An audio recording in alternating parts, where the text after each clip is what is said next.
പന്തല്ലൂരിലെ പ്രധാന റോഡുകളിലൊന്നായ തകർന്നു കിടക്കുന്ന വടക്കുപറമ്പ് മുടിക്കോട് റോഡ് ഗതാഗത യോഗ്യമാക്കണമെന്നാവശ്യപ്പെട്ടുകൊണ്ട് സിപിഐഎം പ്രകടനവും ധർണയും സംഘടിപ്പിച്ചു. ധർണ സിപിഐഎം ജില്ലാ കമ്മിറ്റി അംഗം കെ പി അനിൽ ഉദ്ഘാടനം ചെയ്തു. ആനക്കയം ഗ്രാമപഞ്ചായത്തിന്റെ ആസ്തിയിൽ ഉൾപ്പെട്ടിരുന്ന പ്രസ്തുത റോഡ് പിഡബ്ല്യുഡി വകുപ്പ് ഏറ്റെടുക്കണമെന്നാവശ്യപ്പെട്ടുകൊണ്ട് പ്രദേശവാസികളുടെ നേതൃത്വത്തിൽ പിഡബ്ല്യുഡി മന്ത്രി മുഹമ്മദ് റിയാസിന് നിവേദനം നൽകിയിരുന്നു. എന്നാൽ യുഡിഎഫ് ഭരിക്കുന്ന ആനക്കയം ഗ്രാമപഞ്ചായത്ത് പിഡബ്ല്യുഡി വകുപ്പിന് റോഡ് കൈമാറാതെ ജില്ലാ പഞ്ചായത്തിന്റെ ആസ്തിയിലേക്ക് കൂട്ടിച്ചേർക്കുന്നതിന് ആവശ്യമായ തീരുമാനം കൈക്കൊള്ളുകയാണുണ്ടായത്.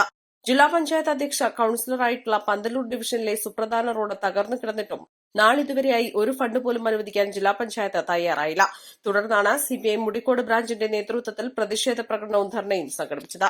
Local committee secretary M Abubakar അധ്യക്ഷത വഹിച്ചു. ബ്രാഞ്ച് സെക്രട്ടറി എം ഫിറോസ്, വാടക മോട്ടി Abdul Hameed, P Narayanan, M Prashanth, K T Muhammad Salim എന്നിവർ സംസാരിച്ചു. East live, Pandikkad.